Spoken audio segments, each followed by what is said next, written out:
Prime Minister Narendra Modi is on a 2-day visit to the United Arab Emirates, and the visit is going to complete today. To talk more about the visit, we have with us Shubhajit Roy.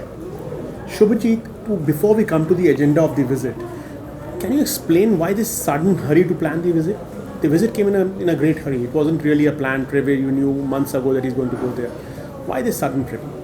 Yeah, Sushant, this visit was planned about 15-20 days ago, which is not the norm. Usually it takes about a month and a half to plan a visit.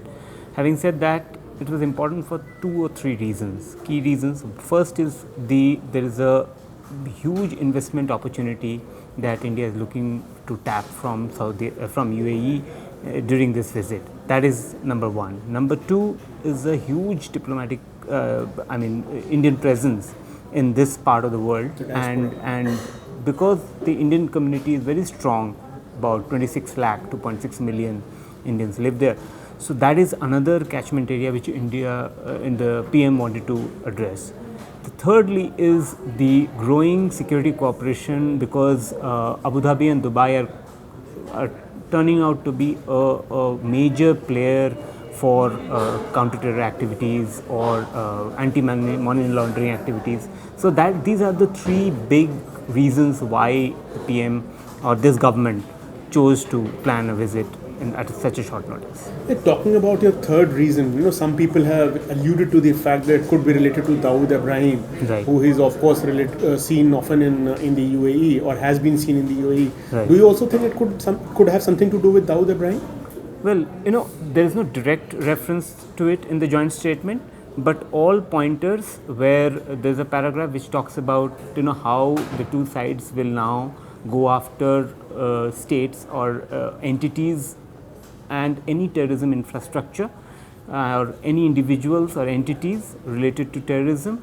That is indirectly points to not just Dawood Ibrahim but also India's western neighbor Pakistan in this case. So that is a new area of engagement with UAE and is a very significant takeaway from this particular visit. So India and Pakistani NSAs are going to meet next week, right? And India and UAE issue such a strong statement which directly points at Pakistan. Yes. How is this going to impact the the 2 NSAs meeting? Look, the NSA meeting will be taking place in the context of 2 terror attacks incidents in the past 3 weeks or 3 or 4 weeks that have taken place, and also the ceasefire violations. So obviously that will form the backdrop under which the 2 NSAs meet. But when they meet, obviously one of the issues will be about the most wanted fugitives who are living or hiding in Pakistan. So in that context, Dawood Ibrahim's presence in UAE as well as in Pakistan will come up, and that will be part of the conversation when our NSA meets the Pakistani NSA. So what, in your view, are the other takeaways from Prime Minister Modi's visit besides the security cooperation and the strong statement on terror? The other big opportunity that I talked about initially was about the investment. So after the talks, as we have seen in the joint statement, there is a $75 billion investment fund that has been created, which essentially comes from the $800 billion sovereign wealth fund that Abu Dhabi Investment Authority has in its possession. So that is a big thing that India can get those funds for infrastructure building in the next few years. Anything else you think you're expecting Mr. Modi to talk to the diaspora today? Any specific message for the diaspora, you think, considering that India got a land for a temple in Abu Dhabi yesterday?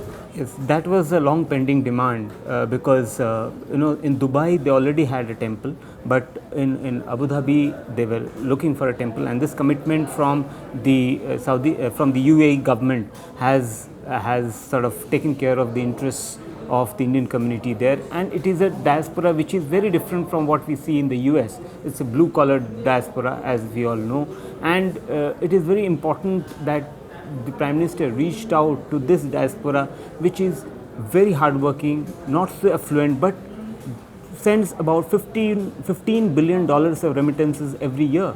I mean, so that's a huge amount, and that is something that the PM wanted to, address. Thank you so much, Shubhajit. So as we have seen, Prime Minister Modi's visit has seen a lot happening there. Now it's up to him to actualize what has been formulated and discussed there. Let's see how it goes from there. Thank you.